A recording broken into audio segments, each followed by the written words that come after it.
Bismillahirrahmanirrahim. On traite le deuxième cours dans le module de cytologie qui est intitulé la cellule bactérienne ou la cellule prokaryote.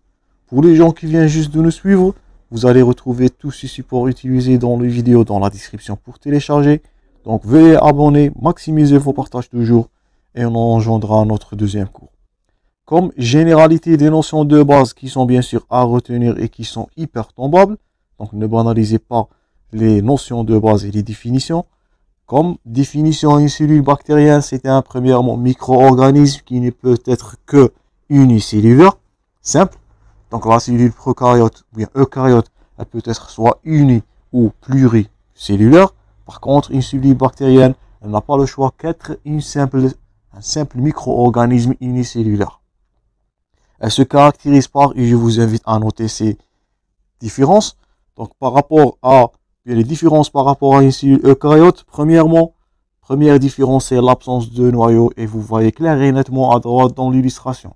Donc ce que vous voyez, ce qui est illustré en jaune, c'est un ADN qui est circulaire, qui est libre dans le cytoplasme, l'absence d'une membrane, l'absence de noyau qui va contenir cet ADN. Donc première différence, absence de noyau. Deuxième différence, c'est la petite taille. Donc une cellule prokaryote, elle est 10 fois plus petite qu'une cellule eucaryote. On avait vu précédemment que les cellules eucaryotes mesurent entre 10 à 100 micromètres.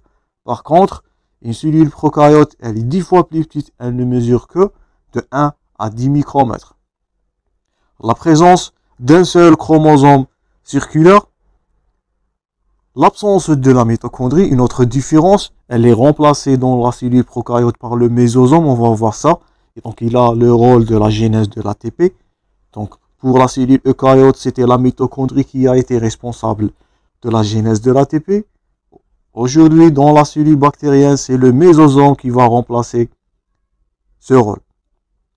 Et une autre différence, donc dans la reproduction, ça c'est à retenir et c'est hyper tombable, une cellule bactérienne, une cellule prokaryote se reproduisent par la notion de la cisséparité. Et on va voir ça dans la multiplication bactérienne. Donc, si on vous pose la question, une cellule bactérienne, elle va se multiplier par, notez-vous bien ce terme, cisséparité, on va le détailler.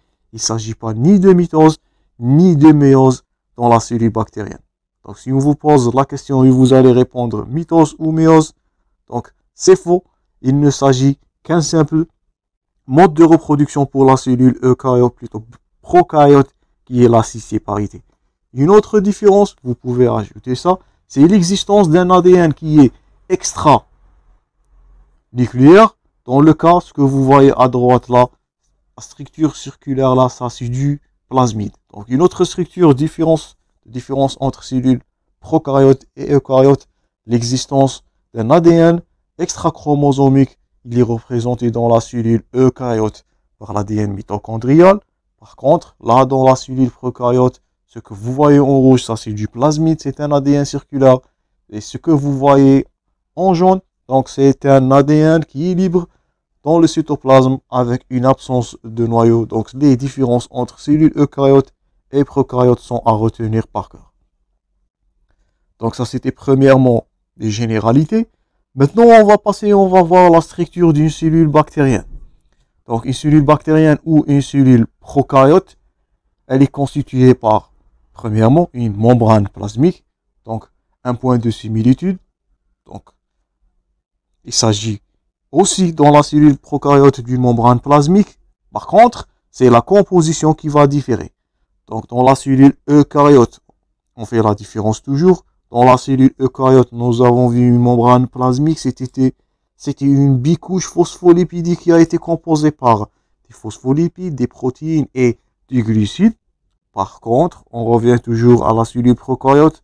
La membrane plasmique là, elle est composée de lipides, de protéines, mais elle est pauvre en glucides et elle est dépourvue de cholestérol. Donc si on vous pose premièrement, quelle est la différence entre la membrane plasmique d'une cellule prokaryote avec celle de l'eucaryote? Premièrement, c'est la pauvreté en glucides et faites attention, l'absence de cholestérol. Le cholestérol, il a été un composant majeur dans la membrane plasmique d'une cellule eucaryote. On a un cours sur la membrane plasmique et on va voir le rôle de ce cholestérol par détail. Notez-vous bien dès maintenant, il ne s'agit pas de cholestérol dans la membrane plasmique, je répète, d'une cellule prokaryote. Donc ça c'est premièrement, membrane plasmique, ce qui est illustré en mauve là dans l'illustration, et voilà la membrane plasmique. Le deuxième composant, c'est un cytoplasme qui est homogène, qui est limité par une membrane plasmique qu'on a déjà cité. Il renferme un ARN soluble. Donc une autre différence, notre critère dans la structure, c'est l'existence d'un ARN soluble. Donc une cellule prokaryote, elle peut avoir d'un ARN messager, elle peut avoir d'un ARN de transfert, et elle peut avoir un ARN ribosomal, et vous voyez là des ribosomes qui sont situés à l'intérieur du cytoplasme d'une cellule prokaryote. Un autre composant, donc, qui est le nucléoïde, il est équivalent du noyau, donc il est formé d'une seule molécule d'ADN, ce que vous avez vu en jaune. Maintenant, ce dernier, il est appelé le nucléoïde. Donc il ne s'agit pas de chromatide ou de chromatine, faites attention. Il s'agit dans la cellule prokaryote d'un nucléoïde. Il est équivalent d'un noyau. Il est formé d'une seule molécule d'ADN qui est circulaire, faites attention. Elle a une longueur d'1 millimètre et elle représente le chromosome bactérien ou bien le support génétique de la bactérie. Ce dernier, bien sûr, il n'est pas entouré par une enveloppe qui le sépare du cytoplasme. Et cet ADN, il peut coder seulement pour 5000 protéines différentes. Donc la cellule prokaryote, elle est plus petite. Elle n'a qu'un seul ADN qui est circulaire, qui représente le nucléoïde. Il code moins de protéines par rapport à une cellule bactérienne. Et je répète, cette cellule prokaryote, elle ne peut être qu'unicellulaire. Donc les différences entre cellules eucaryotes et prokaryotes sont à retenir. D'après de ce cours, c'est parmi les compétences que vous devez acquérir. Une autre différence, c'est l'existence d'un ADN extra-chromosomique à l'extérieur de ce nucléoïde et qui est représenté par le plasmide. Donc la particule qui a été circulaire, donc ça c'est du ADN, ou bien c'est un fragment d'un ADN extra-chromosomique qui est circulaire et qui est localisé dans le cytoplasme. Le rôle de ce dernier, donc c'est, quand vous allez voir en troisième année, il a un rôle dans la résistance contre les antibiotiques. Donc, si on récapitule ce qu'on a vu jusqu'à maintenant, une membrane plasmique qui est pauvre en glucides, qui est dépourvue totalement de cholestérol. Un autre point commun, c'est la présence du ribosome. Donc, si on vous pose la question, il s'agit du ribosome à l'intérieur d'une cellule prokaryote. Absence de noyau total, remplacé par un nucléoïde. Le voilà, le nucléoïde, c'est une molécule d'ADN circulaire. Elle est plus petite par rapport à une cellule prokaryote. L'existence aussi d'un ADN, d'un fragment plutôt d'ADN qui est extra-chromosomique. Ça, c'est du plasmide. Il joue un rôle dans la résistance contre les antibiotiques, comme vous allez voir en troisième année dans bactériologie. Les ribosomes, là voilà.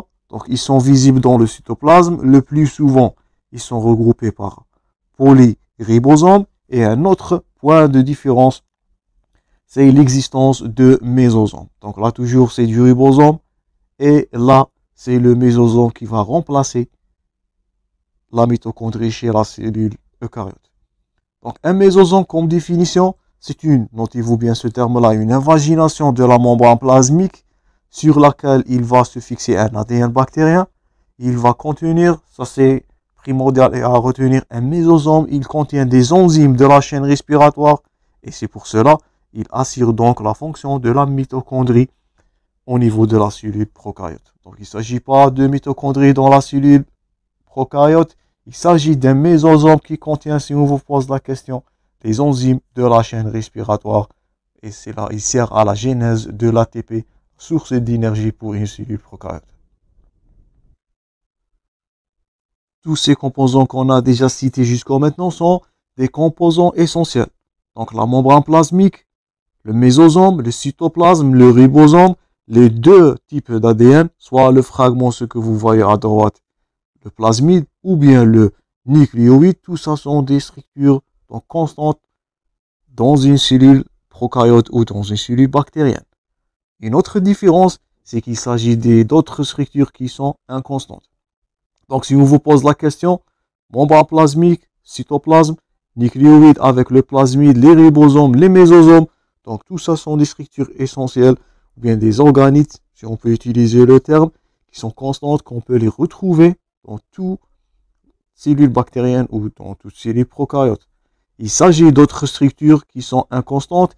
Ils sont au nombre de 3. Donc, si on vous pose la question, citez-vous les structures dites inconstantes dans une cellule prokaryote. Vous allez citer premièrement ce que vous voyez à droite dans l'illustration, le flagelle. Donc, c'est une expansion. Un flagelle, comme définition, c'est une expansion membranaire mobile dont le nombre peut être de 1 à 8. Vous allez revoir la notion de flagelle en 3e année dans la parasitologie, dans les flagellés. Donc, parmi les cellules inconstantes, pas, si on vous pose la question, pas toutes les cellules prokaryotes, pas toutes les bactéries, ils ont cette structure qui est le flagelle. Donc, c'est une structure qui est dite inconstante. Donc, un flagelle, une grande expansion cytoplasmique. Deuxièmement, une autre structure qui est inconstante, ce que vous voyez toujours dans l'illustration, c'est les pili, ou bien les poils. Aussi, ce sont des expansions membranaires, mais faites attention qu'ils sont plus courtes par rapport aux flagelles. Ils sont utiles dans l'adhésion des autres cellules.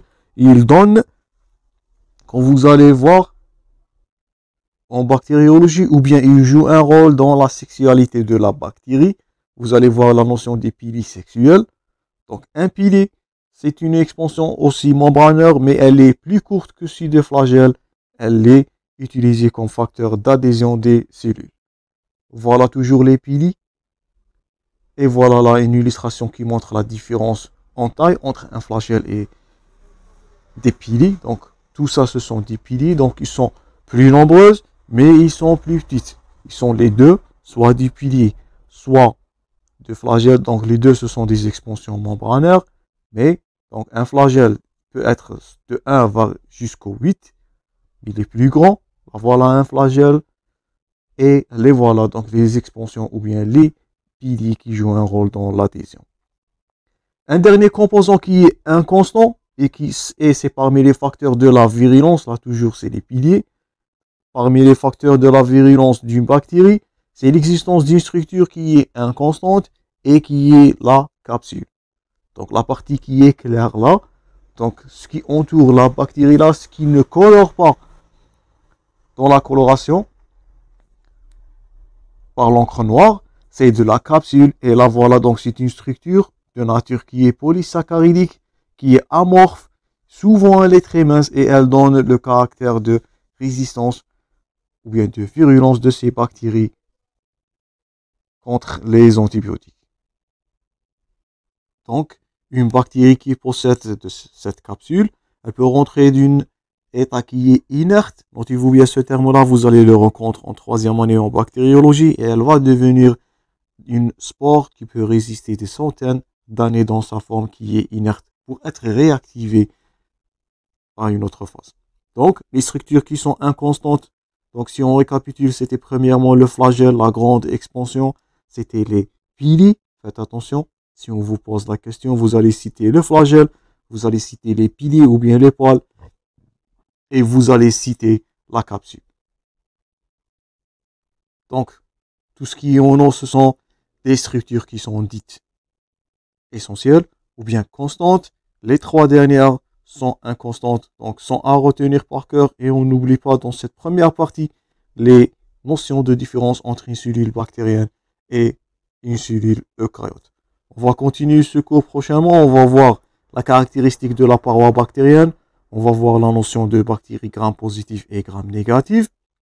Et on va voir le métabolisme et la division ou bien la classification des bactéries selon leur mode ou bien selon leur métabolisme. Ça, c'est tout pour cette première partie, chers collègues. On continue ce cours prochainement. Je vous remercie pour votre attention et à la prochaine.